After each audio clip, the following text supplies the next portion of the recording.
ہر روز لوگوں کو معاف کر کے سویا کریں.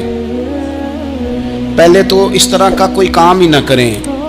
ایک شخص نے جملہ کہا تھا، لکھا تھا، کمال لکھا تھا. اس نے کہا تھا کبھی ایسا کوئی کام نہ کرنا کہ کوئی تمہاری وجہ سے جا کے رب کے سامنے رونا شروع کر دے.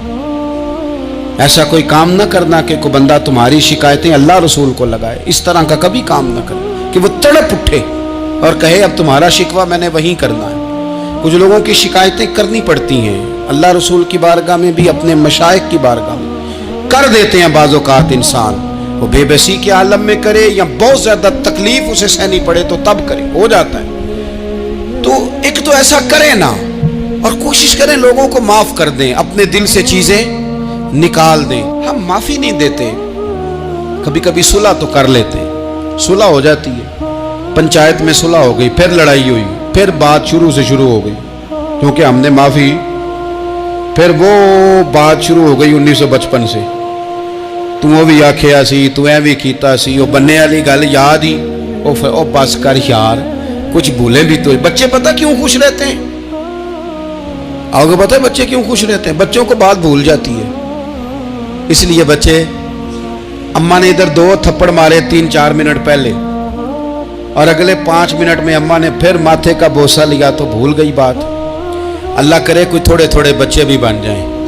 یہ جو بہتے سیانے ہیں نا، ان کا بھی اللہ ہی حافظ ہے. عقل زیادہ آ گئی ہے نا. اس لیے اقبال جیسے لوگوں نے کہا تھا خیرت کی گتھیاں سلجھا چکا ہوں، یا رب مجھے صاحب جنوں کر دے، صاحب جنوں کر دے، صاحب اللہ کوئی تھوڑا سا مجھے مجنون بھی بنا. یہ زیادہ عقل تو کسی کام کی رہی نہیں، پاگل کر دی، پاگل کر دی. بہت سارے لوگ ایسے زیادہ سمجھدار ہوتے ہیں، لہذا معافی دینے کو تیار ہے. معافی دیں. جب کوئی معافی کا مطالبہ کرے تو اسے معافی. سب سے مشکل کام ہوتا ہے لمبی لسٹ والے دشمن کو معاف کرنا. لسٹ جس کی لمبی ہو نا غلطیوں کی، ایک آدھ غلطی تو معافی ہو جاتی ہے. کچھ لوگوں کی لسٹ بھی بڑے کچھ عادی مجرم بھی ہوتے ہیں، لسٹ لمبی ہوتی ہے، ان کو معافی دینا بھی تھوڑا سا مشکل ہوتا ہے. لیکن کمال بھی یہ ہے کہ جس کی لسٹ لمبی ہو اسے یک جنبش قلم بندہ معاف کر دے. کوئی چھٹی ہو گئی، جا تجھے معاف کیا. اور یہ ہمیں کیوں کرنا چاہیے کہ میرا رب بھی ایسے کرتا ہے، میرا رب بھی ایسے، وہ گنواتا تو نہیں نا، یہ بھی کیا، یہ بھی کیا، یہ بھی کیا. حضور فرماتے ہیں، ذرا سننا حدیث، حضور فرماتے ہیں کچھ لوگوں پہ اللہ کرم کی چادر ڈال کے نا قیامت والے دن، یہاں بھی اس نے پردہ رکھا تھا تو وہاں بھی کرم کی چادر ان پہ ڈلے گی. تو اللہ فرمائے گا یہ گناہ کیے تو چھوٹے چھوٹے گناہ اس کے گنوائے جائیں گے. یہ اب وہ ڈرے گا، چونکہ پتہ تے سارا ہے نا سردار نو کیتیاں دا. اب وہ ڈرے گا، چھوٹے چھوٹے گناہ اس کے گنو، تو اس کا خیال ہے بڑے بڑے بھی نہ سامنے آ جائیں. چھوٹی چھوٹی غلطیاں اس کی گنوائی جا رہی ہیں تو ڈر رہا ہے، کانپ رہا ہے. قربان جائیں نبی پاک کے لفظوں پہ.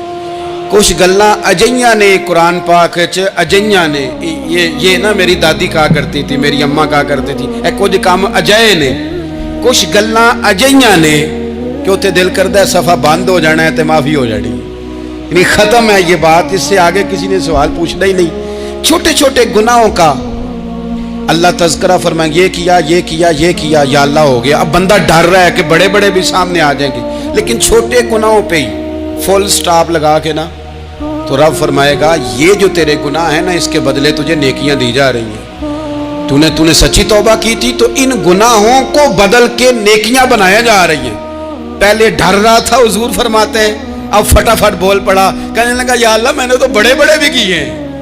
یعنی اگر چھوٹوں کی نیکیاں بن گئی ہے تو وہ پاپ کدھر ہیں، بڑے بڑے وہ میرے کدھر ہیں.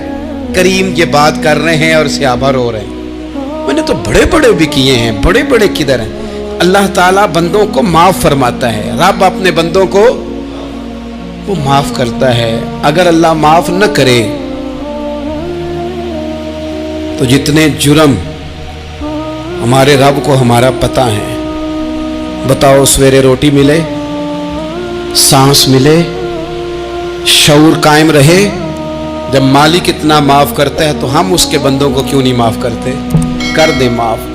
اور کچھ لوگ ایسے ہوتے ہیں جن سے امید نہیں ہوتی، اپنے ہوتے ہیں کہ یہ والا جملہ، اور بندہ کہتا ہے یار تجھے تو نہیں نہ کہنا چاہیے تھا، کوئی اور کہتا مجھے. کہتے ہیں، یہ نہ سمجھیں کہ لوگ کہتے نہیں، کہنے والے یہ بات ہی آپ چھوڑ دیں کہ کوئی آپ کو کچھ کہے گا نہیں، یہ چھوڑ دیں۔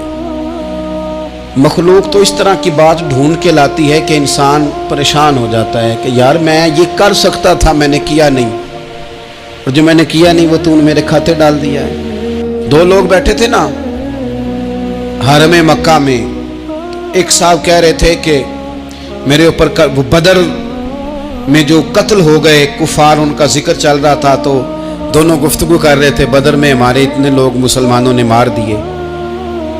تو ایک ان میں کہنے لگے کہ اگر میرے اوپر قرض نہ ہوتا اور میرے چھوٹے چھوٹے بچے نہ ہوتے تو میں تو تلوار لے کے جاتا اور مدینہ شریف جا کے معاذ اللہ بدلہ لے آتا۔ دوسرا کہنے لگا میں دیتا ہوں نا تیرے بچوں کا خرچہ بھی اور میں تیرا قرضہ بھی اتارتا ہوں، تو جا۔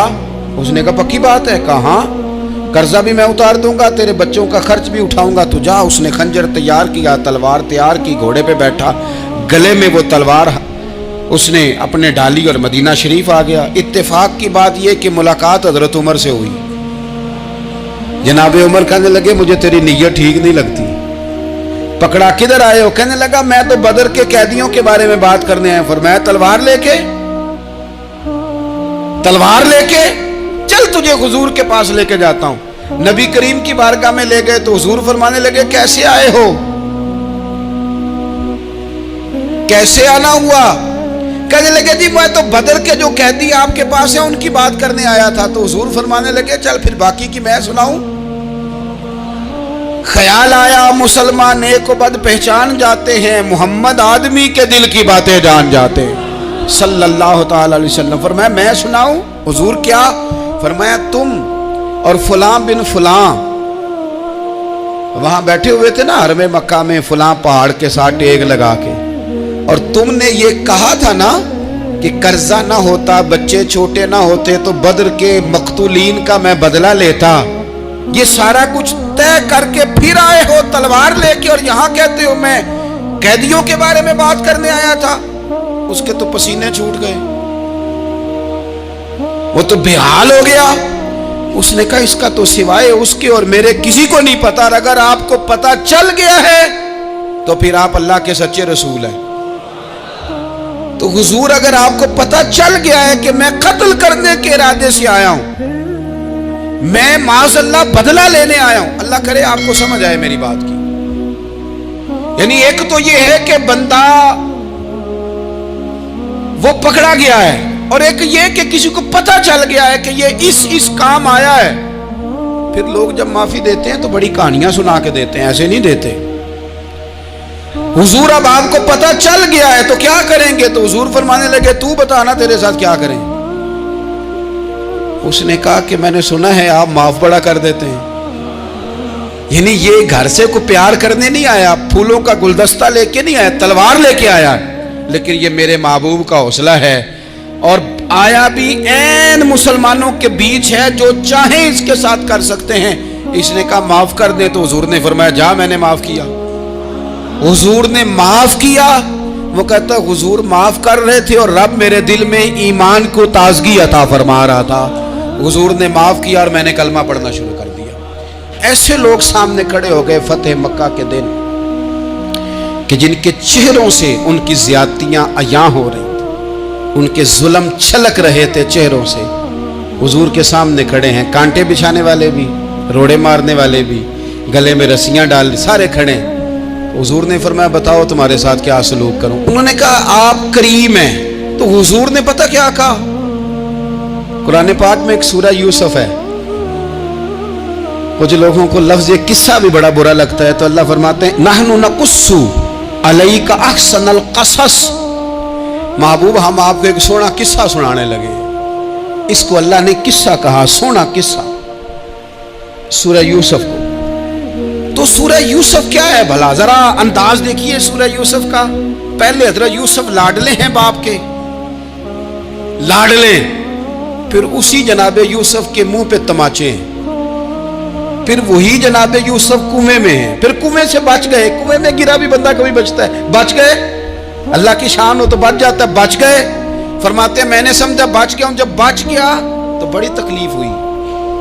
بھائیوں نے کہا ہمارا غلام ہے، ہم نے بیچنا ہے۔ سگے بھائیوں نے بیچا، جو باپ کی طرف سے سگے تھے بیچا، فرماتے ہیں میں بکا، اب بڑا پریشان تھا کہ یار کبھی آپ غور کریں نا کسی کا ریٹ لگ جائے. فرماتے ہیں اب بڑا پریشان تھا، اور جب میں مصر میں گیا تو میں کونے میں کھڑا ہوں اور لوگ مجھے خرید رہے ہیں. محبت میں یہ قصہ سنانا تو آسان ہے کہ بی بی اٹی لے کے آ گئی تھی، پر جو بیکرا ہے اس کا بھی تو حال دیکھو نا کیا ہے، اس کا ریٹ لگ رہا ہے. یہ بھی تو بڑی. اور جناب یوسف کہتے ہیں پھر عزیز مصر نے خرید لیا تو بادشاہ کے گھر گیا تو کچھ سکھ کا سانس آیا. یہ حضرت یوسف ہیں، یہ لاڈلے ہیں. فرماتے ہیں سکھ کا سانس لیا ہی تھا کہ جناب زلیخا نے الزام لگایا، اور وہ غلطی معاذ اللہ جس کا تصور بھی نہیں، اس کی پاداش میں سالوں جیل کاٹا. لیکن خدا کی حکمت ہے نا، اللہ کا کرم ہے نا، جس ملک کے وہ قیدی تھے رب نے اسی ملک کا حکمران بھی بنا دیا. یہ اللہ کی حکمت ہے نا، تقاضے ہیں نا. صبح کے تخت نشین شام کے مجرم ٹھہرے، ہم نے پل بھر میں نصیبوں کو بدلتے دیکھا. وہ جو چاہے جب چاہے کر دے. تو جب وہی بھائی مجبور ہو کر سوالی بن کر سامنے آئے ہیں، پتہ کیا ہوتا ہے، بندہ معاف کر دیتا ہے. بہت سارے لوگ معاف کرتے ہیں پر کہانیاں سنا کے، پتہ جے نا ادو کی آکھیا سا جے، پتہ جے نا ادو کی کیتا سا جے، پھر پتہ جے نا تسی اے بھی آندے سو. یہ ساری کہانیاں سنا کے. لیکن حضرت یوسف کے سامنے کھڑے ہو گئے. جناب یوسف نے بات چھیڑی کوئی نہیں، فرمایا تم سے بات ہی کوئی کرنی، جاؤ تمہیں سارا کچھ معاف کیا. اب جب یہ لوگ مکے والے حضور کے سامنے کھڑے، اس طرح معافی دینی چاہیے. یہ جب سامنے کھڑے ہوئے تو حضور نے فرمایا پتہ ہے تمہارے ساتھ کیا سلوک کرنے والا ہوں؟ کہا حضور نہیں. فرمایا وہی جو جناب یوسف نے بھائیوں کے ساتھ کیا تھا. پچھلا صفحہ پلٹنا ہی کوئی نہیں، جاؤ تمہیں معاف کیا، جاؤ تمہیں معاف کیا، جاؤ تمہیں معاف کیا. اور صرف معاف نہیں کیا، ساتھ عزت بھی دی. سب سے زیادہ مقابلے تو حضرت ابو سفیان نے کیے تھے نا، آخر تک وہ آئے تھے. آج وہ کلمہ پڑھ رہے ہیں، سردار ہیں، کلمہ پڑھ رہے ہیں. تو نبی پاک نے صرف معافی نہیں دی، عزت بھی دی. فرمایا جناب ابو سفیان چونکہ اب مسلمان ہو گئے ہیں، میں سب کو معاف کرتا ہوں. جو اپنا اندر سے دروازہ بند کر لے اسے بھی معاف کرتا ہوں، اور جو ابو سفیان کی حویلی میں آ جائے اسے بھی معاف کر دوں گا. تو ابو سفیان وہ کہتے میں حیران ہی ہو گیا کہ اتنی بڑی بات، معافی بھی دی اور ساتھ عزت بھی دی. تو آج جو سبق آپ کی خدمت میں میں نے عرض کیا ہے، اس کو آپ امید ہے یاد رکھیں گے. ایک تو یہ کہ معافی مانگ لیں. اگر کسی جگہ ہمارا معافی مانگنا، اگر ہم سمجھتے ہیں، ہمارا دل ضمیر گواہی دیتا ہے کہ مجھے معافی مانگنی چاہیے، تو معافی مانگیں. اور دوسرا پھر معافی دیں بھی، اور معافی دیں، سیاسی صلح نہ کریں. معافی دیں تو پھر واقعی دیں، دل سے دیں. اور آخری بات یہ کہ جس طرح ہم نے لوگوں سے معافی لینی ہے اور معافی دینی ہے، اسی طرح جہاں ہم سے شرعی قباحتیں ہوئی ہیں، اخلاقی کمزوریاں ہوئی ہیں، ایک بات تو اچھی طرح سمجھ لیں کہ نفل پڑھنے سے حقوق العباد نہیں معاف ہوتے، وہ بندے سے معافی مانگنے سے ہی ہوتے ہیں. ساری رات کو بندہ تسبیح پڑھے اور کہے کہ میں نے اماں کی نافرمانی کیا تو معافی ہو جائے گی، نہیں، وہ اماں ہی معاف کرے گی تو معافی ہوگی، وہ ابا ہی معاف کرے گا تو پھر ہی معافی ہوگی. میں پرسنلی بعض چیزوں کو نوٹ کرتا ہوں اور مجھے ان کا بڑا خیال رہتا ہے. میں محسوس کرتا ہوں کہ نہ چاہتے ہوئے بھی ہمارے رویے سے بعض لوگوں کو تکلیف ہوتی ہے، نہ چاہتے ہوئے. تو حقوق العباد کے مسئلے میں ہم زیادہ کمزور ہو جاتے ہیں. آج یہ سوچنا ہے کہ وہ جو میری ذمہ داریاں ہیں، جو شریعت نے، دین نے، اسلام نے، اور کچھ میں نے خود کہیں شاگرد بن کر، کہیں ارادت مند بن کر، کسی جماعت کا ممبر بن کر، کسی مسجد کی ذمہ داری لے کر، کسی ویلفیئر کام کی ذمہ داری لے کر، کسی غریب کی ذمہ داری لے کر، کسی مزدور کی ذمہ داری لے کر، جو میں نے اپنے اوپر خود چیزیں ضروری قرار دے لی ہیں، میں ان میں کہاں تک کامیاب ہو سکا ہوں. اپنی ذمہ داریوں کا حضرت معاویہ بن خدیج رضی اللہ تعالیٰ عنہ ایک صحابی ہیں، وہ فرماتے ہیں کہ مجھے حضرت عمر نے کہیں بھیجا تھا جہاد کے لیے، تو میں وہ کامیابی کی خبر لے کر دوپہر کو لوٹا. تو عرب شریف کے اندر چونکہ گرمی زیادہ ہوتی ہے، میں نے مناسب نہیں سمجھا کہ میں حضرت عمر کو دوپہر کو جگا کے خبر دوں کہ حضور بے فکر ہو جائیں، اللہ نے کامیابی دے دی. میں نے شام ہونے کا انتظار کیا. یہ ان کے اچھے اخلاق کی علامت.